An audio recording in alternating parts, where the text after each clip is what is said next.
Hello my friends. जैसा कि आपको पता है अब की बार एमडीयू ने डिसाइड किया कि एमसीक्यू टाइप्स के एग्ज़ाम होंगे। सो एमसीक्यू आपको कहीं भी रेडीमेड नहीं मिलते हैं, we have to prepare from the book. और बुक में इतना सब कुछ इतने कम टाइम में पढ़ के प्रिपेयर कर पाना इजी नहीं है। सो आज मैं आपके लिए लेकर आई हूँ MCQ type questions from the paper fourth A paper for the B.Ed second year students. Book name is Assessment for Learning, Unit number 4, MCQ. So hope you like it. So we are moving to first MCQ, that is statistics is the science of estimates and probabilities. This statement is given by कि statistics जो होती है, हमें जो पढ़ा हमने assessment की fourth unit है वो हमारी कंप्लीट स्टेटिस्टिक्स के बारे में ही है। तो स्टेटिस्टिक्स जो है वो साइंस होती है सिर्फ एक अनुमान लगाने की। तो ये बात किसने कही थी? There are named of 4 psychologist. First is Waddington, Sutcliffe, Tate and Jones. इन 4 साइकोलॉजिस्ट में से किस साइकोलॉजिस्ट ने ये बात कही थी? So the option will be first, Waddington ने ये स्टेटमेंट दी थी। So now second question is you compute statistics from statistics by statistics. These words are said by कि अगर आपको स्टेटिस्टिक्स को कैलकुलेट करना है तो उसी की हेल्प से आप उसको कैलकुलेट कर सकते हो। सो ये स्टेटमेंट किसने दी थी? ऑप्शंस हैं Johns, English and English, Broadfield and Tate. So the option will be fourth option, that is Tate. Tate said this words. Next is statistics is the science of collecting and analyzing and interpreting numerical data। कि statistics में सिर्फ एक numerical जो data उसको पहले collect किया जाता है, एनालाइज, और उसके बाद उससे कुछ कंक्लूजन्स निकाले जाते हैं। Who said this words?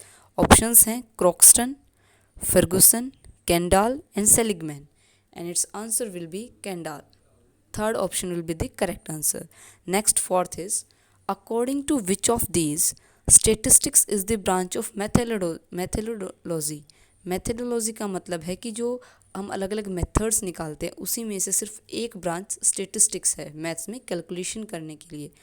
And this statement is stated by options are Cowden, Ferguson, Croxton और all of this, and this questions answer will be Ferguson, option number second.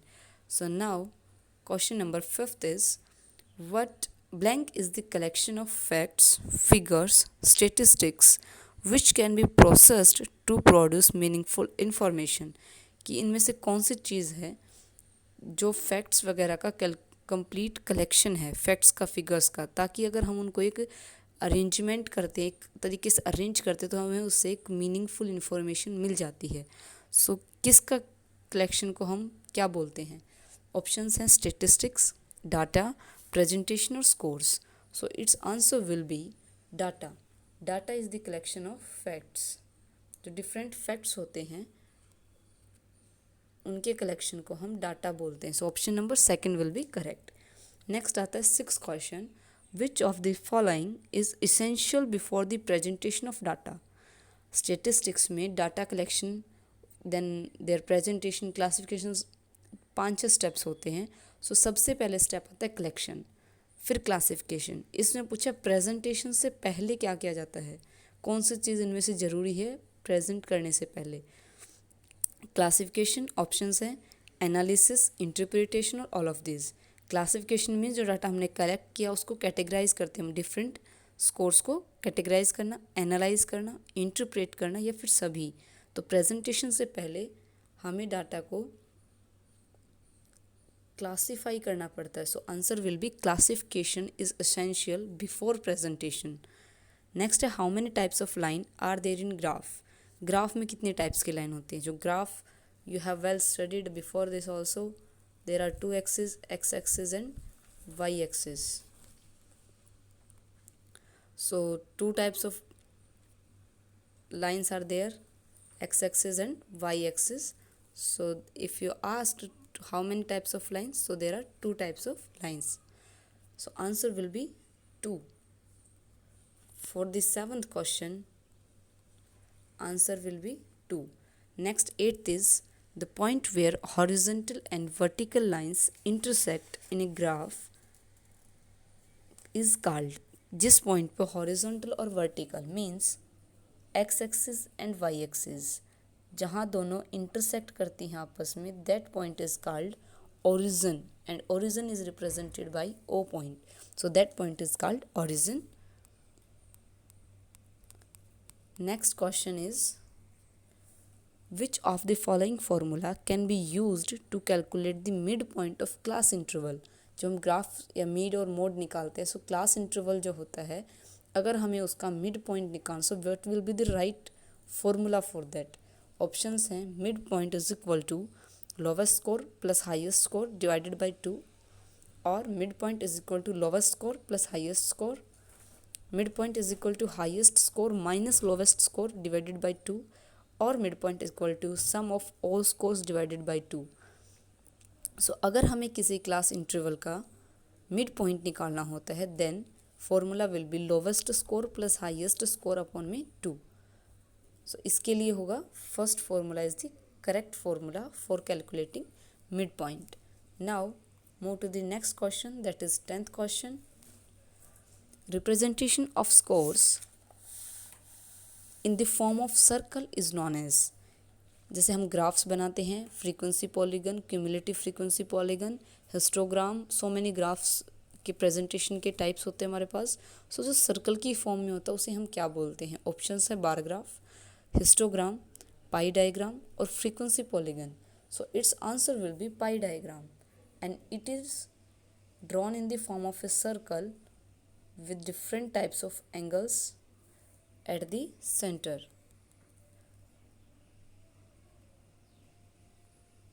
This is called pie diagram. So next question is 11th question. The central tendency can be used as another word for which of the following? Central tendency एक word आता है, वो किसके लिए हम use कर सकते हैं? Options है mean, mod, median और average. So this can be used for the word average.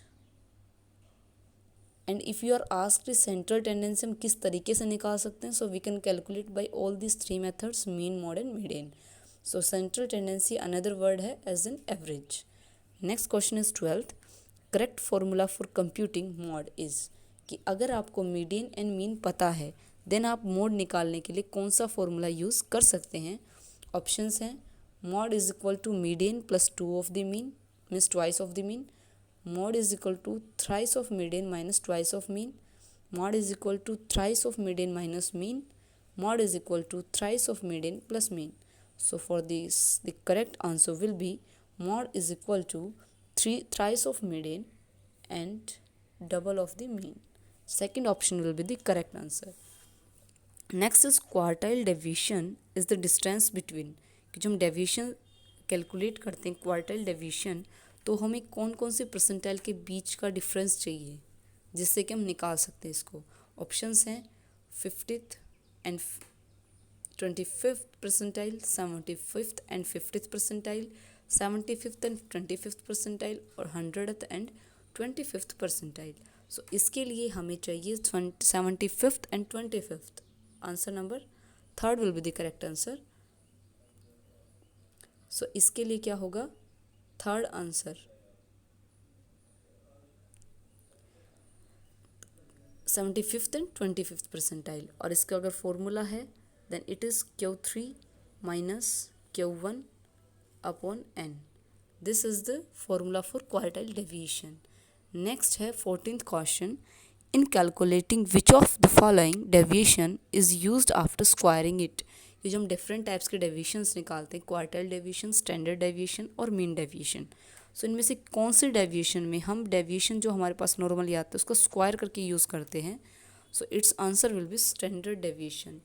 जो स्टैंडर्ड डेविएशन है, अगर हमें वो कैलकुलेट करनी है तो हमारे पास जो नॉर्मल डेविएशन है उसका पहले हमें स्क्वायर करना पड़ता है, then we have to calculate standard deviation. Now move to the next question, that is 15th question. Formula for the calculation of Pearson product moment. Pearson product moment होता है correlation निकालने के लिए, and it's represented by R. Pearson product moment is represented by R. So इसका formula कौन सा है? First option है R is equal to summation xy upon 2, x and y are deviation along the x-axis and y-axis. R is equal to summation square of x minus summation of square of y upon summation of xy, or R is equal to summation xy under the root summation x square minus summation y square, or R is equal to summation xy plus summation x square upon summation y square. So for the Pearson product moment, the formula used will be this one, third formula. It will be the right answer. Third is the right answer. Summation xy upon में under the root summation x square minus summation y square. Now question number 16th. Which of the following percentile does not exist? जो percentiles हम calculate करते हैं percentage से थोड़ी different है. Percentile से हमें जो डाटा मिलता है उसको दो भाग में डिवाइड कर देते हैं, दो पार्ट्स में.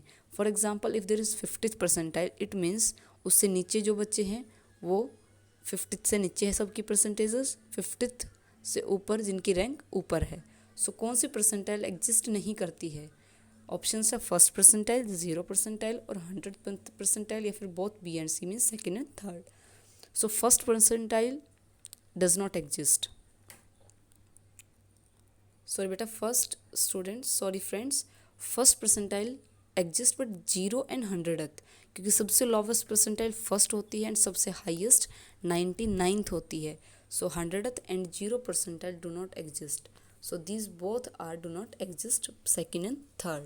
So these are the MCQs from unit number 4. If you are from English medium, then this is. अगर आप हिंदी मीडियम से then please try to understand this. Thanks and hope you like this video.